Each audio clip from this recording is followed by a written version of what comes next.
咁講咁耐，咁喺西澳 road trip 一次大概要幾多錢啊？咁今次嚟 Esperance 咧就大概9日10日左右，暫時就用咗蚊左右。Hello，大家好，我係 Kenny。咁澳洲地方咁大啦，咁其實喺澳洲 road trip 嚟講咧，係一件非常普遍嘅事嚟嘅。咁尤其是而家咁嘅情況啦，個個都搭唔到飛機去旅行啦，咁所以 road trip 嘅需求咧就其實變得更加大嘅。咁而我哋西澳嘅總面積啦，就其實相當於1/3個澳洲咁大嘅。咁即係你難得過到嚟 Perth 啦，無論你讀書又好，嚟旅行又好，即係你唔係淨係諗住 stay 喺 Perth City 玩啊嘛。咁所以今條片咧，我就會嚟個懶人包，話晒俾大家聽喺西澳 road trip 我哋應該點樣玩，去邊度玩，預幾多時間等等各樣嘢嘅。咁我亦都會喺下邊 description box 嗰度分晒 section 啦，咁就大家就揀翻時間走去嚟睇啦。對於可能你只有1001個機會去 road trip，又或者時間唔多嘅朋友呢，就歡迎睇咗我呢條片先，然後先去 plan 你個行程。咁追緊我 Esperance road trip 片嘅觀眾朋友呢，就講聲唔好意思先啦，吊下你哋癮先，我哋下條片繼續啊。咁西澳有咩地方玩呢？咁首先啦，我哋就南邊開始先嚟，好唔好啊？咁沿住個海啦，其實我哋就有 Bunbury 啦、Margaret River 啦，咁再入啲我哋就可以有 Manjimup。咁呢度都係講緊大概2至3個鐘頭嘅車程嚟嘅啫，就唔算話好遠嘅。咁再入啲啦，揸4個鐘頭車左右啦，我哋就有 Denmark 同埋 Albany。咁之後咧就直落 Esperance 啦，咁就係我而家身處呢個地方，咁就呢度講緊就大概8個鐘頭嘅車程啦。咁好多人咧去南邊就係以 Esperance 為終點站嘅，過咗 Esperance 之後咧就冇嘢玩㗎啦。咁所以南邊 maximum 都係講緊揸8個鐘頭嘅車程嘅啫。咁而北邊沿海上咧，咁好多人咧都會先去 Lancelin 同埋 Jurien Bay 嘅。咁呢度都係講緊大概個半鐘頭、2個鐘頭嘅車程，其實就非常輕鬆嘅。咁再上咧，我哋就有 Geraldton 啦、Pink Lake 啦同埋 Kalbarri 嘅。咁呢度就大概4至6個鐘頭車程左右啦。咁過咗 Kalbarri 咧，就有2條分叉路啦。你可以選擇 Monkey Mia 為終點站，又或者上少少 Carnarvon， 咁就車程就大概8至9個鐘啦。咁由 Carnarvon 再上，我哋就有 Coral Bay 啦，同埋 Exmouth， 就上次我都去過啦。咁呢度就係講緊大概11至12個鐘頭車程㗎啦。咁如果大家都仲嫌未夠遠嘅話咧，咁其實就可以由 Carnarvon 向內陸走，就有 Karratha、Karijini 同埋 Broome 呢度啦。咁呢度就非常靠近北澳嗰邊㗎啦。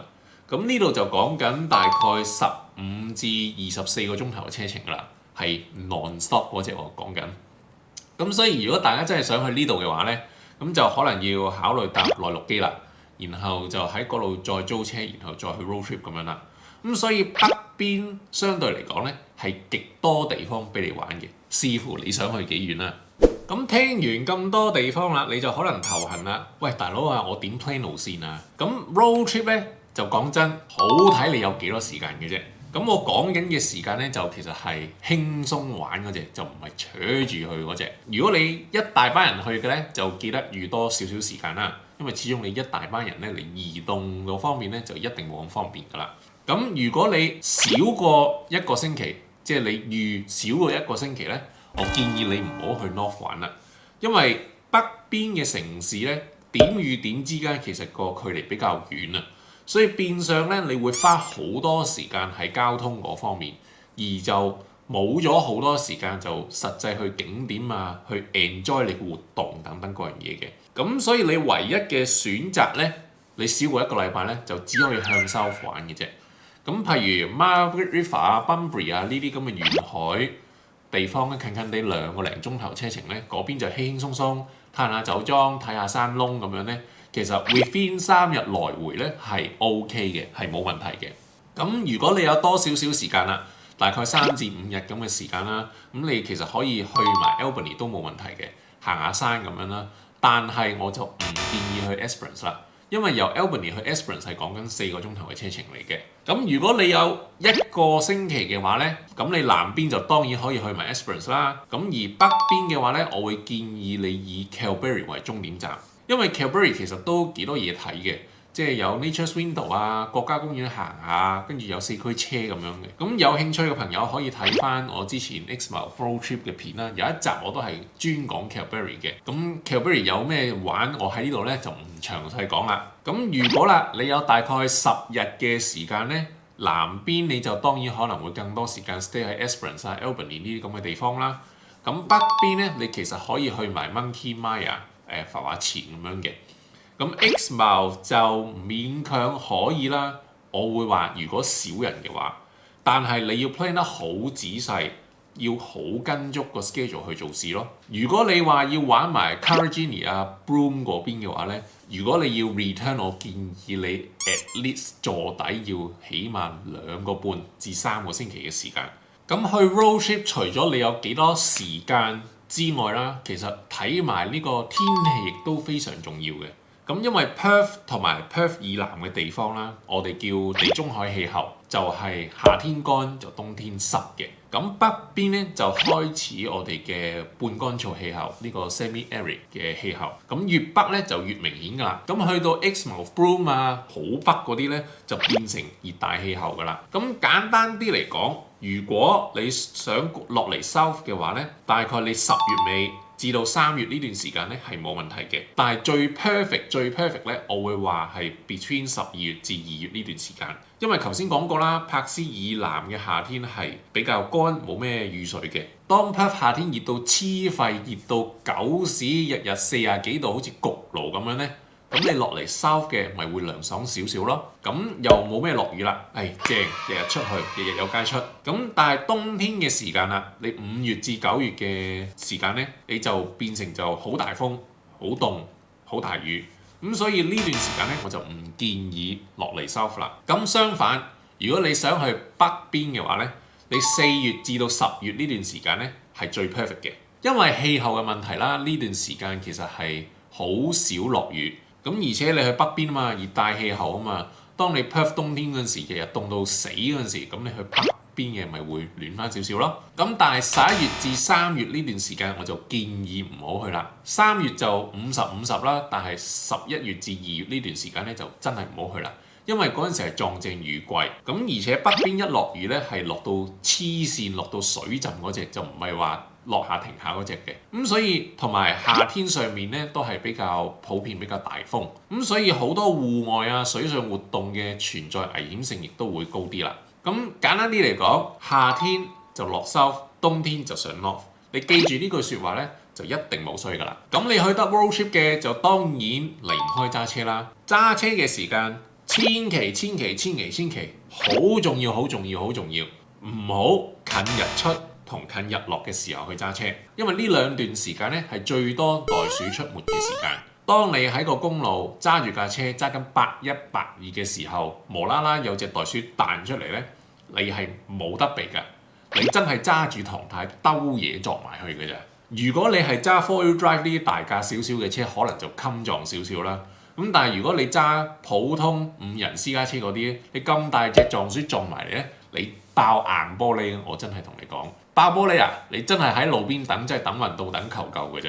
咁所以咧，為咗各位安全起見咧，千祈就唔好近日出同近日落嘅時候揸車啦。咁所以你 road trip 揸車趕路嘅時間就其實只係大概朝頭早7點幾8點開始，至到5點幾6點呢段時間咧，你就好收檔啦。咁所以你活動嘅時間其實大概都係大概10個鐘頭左右嘅啫，唔係好長嘅咋。10個鐘你看似好多，但係你揸完一個城市 after 你2-3個鐘頭車程，其實可能得翻4-5個鐘頭時間活動嘅咋。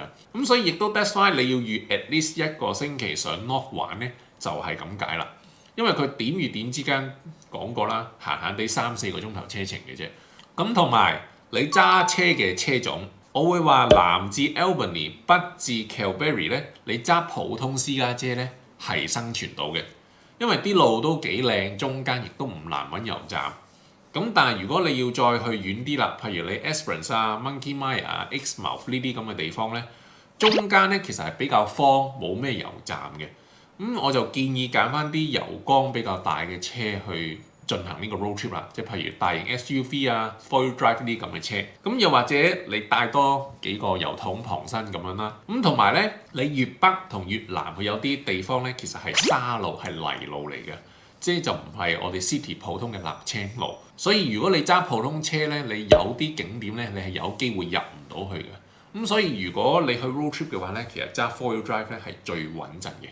咁 GPS 方面啦，咁我會話用翻 Google Map 咧，其實就 OK 嘅。咁你可能會奇怪啦，喂，中間你唔會手機冇 signal 咩？係啱，手機中間你係會冇 signal，但係只要你喺出發前咧，你撈好咗條路線，撈好咗個 map 咧。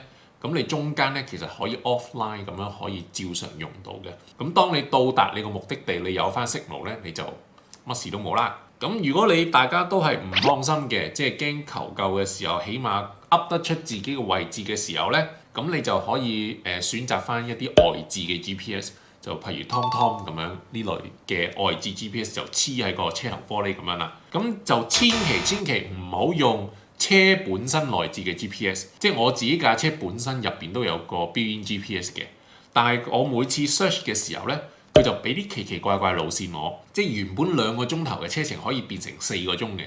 咁所以我近呢幾次我 road trip 咧，我都係靠 Google Map 咧就 OK 㗎啦。咁如果你需要租車去 road trip 嘅話咧，我就建議你一定要買租車公司俾你 offer 俾你嘅保險，佢 offer 俾你嘅買最高 level 就 OK 啦。咁點解我會咁樣講呢？啲人咧就話有個傳說啦，就係話如果你買貴啲保險咧，佢就會比較新啲嘅車你；如果你買平嘅保險咧，佢就會比較舊車你。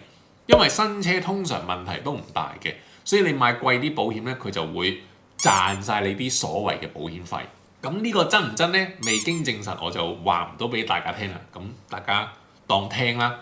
咁買貴保險有一樣嘢100% 冇錯嘅話咧，就係減低你嘅墊底費，我哋叫 excess。點解咁樣講呢？因為無論你有咩意外，你大與小都好咧，你一有親意外你就要俾嗰嚿錢㗎啦。咁一般私家車咧，咁你個墊底費咧，其實講緊都成2-3千蚊澳紙嘅。咁你買完保險咧，就可以將嗰個墊底費咧就降低得返幾嚿水，甚至乎係0。咁而 4-wheel drive 就更加貴。個墊底費咧有陣時會高到成5000蚊嘅。咁同埋你揸 road trip 啲路咧就一定冇 city 啲路咁靚㗎啦，途中一定會遇到啲石仔啊，會打落部車度嘅。咁可能大粒少少就打裂咗個車頭玻璃咁樣嘅咋。咁所以建議大家咧就唔好慳嗰少少錢啦，因為你都唔想去完 road trip 就無啦啦就俾人屈幾千蚊澳紙要你嘔出嚟，咁就唔過癮啦。咁租車嚟講咧，你都可以考慮 one way 租車嘅，即係譬如我想由 Broome 嗰度玩翻落嚟 Perth， 咁你就可以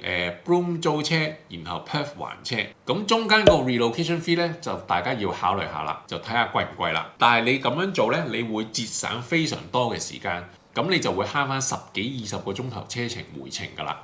咁講咁耐，咁喺西澳 road trip 一次大概要幾多錢啊？咁其實 road trip 咧就好睇你點玩嘅，你可以去郊野公園紮營啊，自己煮啊，過下少少呢啲原始人嘅生活，又或者好似我咁樣當旅行咁樣玩，周圍去揾 accommodation， 跟住然後搬點咁樣啦。咁如果你好似我咁嘅玩法啦，當你一車人啦，大概3至4個人一齊去 road trip 嘅話咧，首先住宿我會大概 around 150蚊一晚。即係2人房呢啲，咁食嘅每人每餐我就預大概20至30蚊左右啦。咁有錢我就會話大概預過3至過7銀錢一 lit。咁地方越偏僻咧，就其實個油價就比較貴嘅。咁汽油普遍就會比較貴，柴油就會平啲嘅。咁所以你大概50蚊至70蚊一缸油啦，就大概行400公里左右。咁你就可以睇你去幾遠啦。然後就照 ratio 計咁樣啦，咁跟住就加翻你啲租車錢啊、其他活動啊、入場費啊等等各樣嘢啦。咁我會話最起碼最 basic 咧，你預每日大概150蚊至200蚊呢個 range 啦。咁俾啲實際數字大家參考下啦。咁我上年去8月Exmouth 嗰陣咧，我就去咗1個星期，嗰陣時我用咗3300蚊，好貴。因為上次比較貴嘅原因係我自己租咗架無人機啦，去拍片啦，跟住去睇座頭鯨啦，跟住同埋跳傘。咁當中跳傘就最貴，跳咗我差唔多成700幾800蚊。咁今次嚟 Esperance 咧就大概9日10日左右，暫時就用咗2400蚊左右。咁我今日咧就已經係行程最後一日㗎啦，咁就應該冇乜使費，最多都係食下嘢咁嘅啫。咁你就當成個 trip 就應該2500蚊有找啦。咁所以其實西澳去一次 road trip 真係唔平㗎，去一次 road trip 仲貴過我翻香港。咁所以我每次去完 road trip 咧，我都要翻少少時間去回覆翻我張信用卡，因為真係好傷，真係。好啦，咁如果你到最後啦，你問我有啲咩 recommendation 啊，有啲咩經驗分享嘅話咧，即係過去2次 road trip 啦，比較 popular 嘅路線啦，即係一啲遊客必去嘅地方，其實我都叫做去過啦。咁我個人覺得咧 North 係會比較好玩啲嘅，即係多嘢玩啲嘅。因為我自己係嗰啲中意周圍搞啊、坐唔定啊，即係揾嘢做嗰啲人嚟嘅。如果落嚟 South 咧，我嫌佢唔夠多嘢做啊。所以我覺得 North 係會比較適合我多啲嘅。咁 South 咧就相對嚟講比較休閒啲。他條啲，咁 accommodation 嘅質素亦都會比 North 好，我覺得，因為人口嘅關係啦，即係澳洲好多人咧都偏向住南邊嘅，所以因為南邊比較多人住，咁所以比較多 accommodation 選擇，咁你自然就會有競爭，咁你 quality 咧呢個方面咧就會比較好啲嘅。咁 North 就因為比較荒蕪，冇咩人住，就冇咩選擇。好似我上次 Exmouth 出嚟嗰陣時咧，我住過一間 row house。嗰間我可以話係垃圾嚟形容啊！呢個小城市亦都嚟到我今晚要住嘅地方，係真係好差、好誇張，佢仲要收我90蚊一晚，咁所以大家咧就要有定心理準備啦。咁如果你係啲中意冒險啊、中意探索嗰啲人咧，我會話 North 就會適合你多啲。但係你體能冇咁好啊，唔中意行嚟行去啊，想嘆下、想輕鬆下咧，我就會話 South 就應該會適合你多啲啦。咁我相信呢條片咧應該都會俾到好多 idea 各位啦，咁就 cover 咗好多樣嘢啦，咁就應該點玩啊，去邊度玩啊，預幾多時間啊，預幾多錢等等各樣嘢啦。咁如果大家想知道更多或者有啲咩問題咧，就歡迎喺樓下 comment 嗰度提出，我就會以我嘅經驗盡量去解答大家啦。咁相信大家都要啲時間去消化下，因為實在 cover 咗好多樣嘢喺呢條片嗰度。咁好啦，咁我今日呢條西澳 road trip Q&A 又好，懶人包又好，就嚟到呢度啦。咁如果大家中意我呢條片咧，就記得俾個 like 我啦 ，subscribe 埋我 channel， 開埋個鐘仔。咁我哋下條片就會繼續我 Esperance road trip 系列嘅影片啦。咁下條片應該開始就正式踏入去 Esperance 噶啦。咁我哋下條片 Esperance 再見啦，係咁，拜。